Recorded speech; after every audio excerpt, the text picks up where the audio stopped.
Chelsea, thanks so much for taking the time to meet with us today. So can you just tell us a little bit how you found out about AFWA? So, I guess long story short, I was a returning student in my mid-30s when I went to college.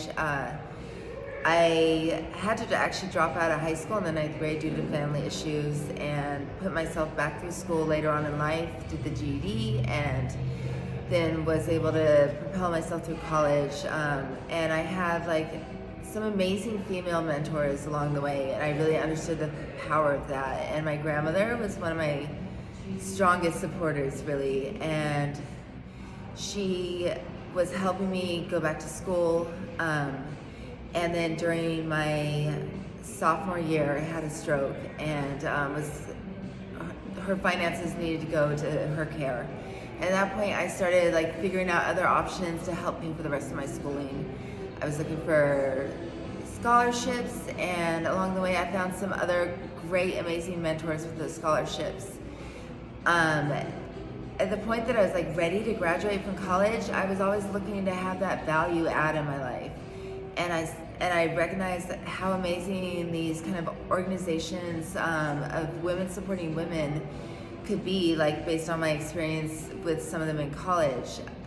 And so I was trying to figure out the next one to help me branch into my professional career. And my friend showed me this amazing post on LinkedIn. And it was just this woman goofing off and playing the ukulele on LinkedIn. And I was like, wow, I want to be with this group. I want to be, part of this amazing group where they're just able to like be free. And as you can see, I'm not like a typical accountant. I am a very free spirit.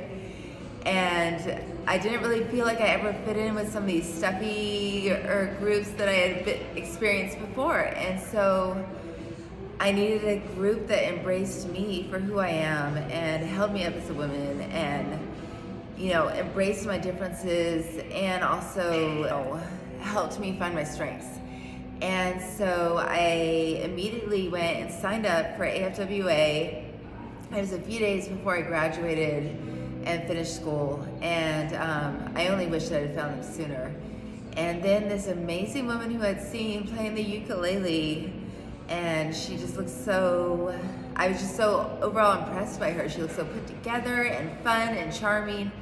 She just like called me out of the blue and asked me if I wanted to get involved even further with her organization. And so I took a position with scholarships, and it was just, and then eventually I was the secretary, and she introduced me to partners in my firm that I hadn't met yet and helped me make some like really solid connections.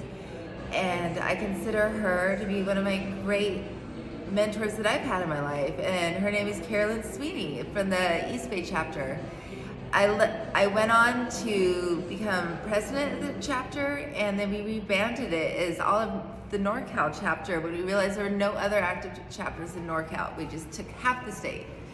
And so I just kept going. And when I moved to Chicago, unfortunately, like the chapter there had I guess disbanded or for about 10 years. And so I met with some other amazing women who were interested in starting a chapter in Chicago, and we launched the chapter this year. And that's so exciting. Thank you. That is very exciting. So yeah, I don't know if I would be where I am in my career, and also my personal self-confidence and knowing my value that I give and and my self-worth, if it wasn't for the AFWA and the amazing mentorship and friends that I made along the way. Well, we thank you for sharing your story, and the Chicago chapter will accept any more members. Tell them how to reach you if they want. So you can reach us at we have a LinkedIn. It's Greater Chicago Area AFWA, and then our email is afwachicago@gmail.com.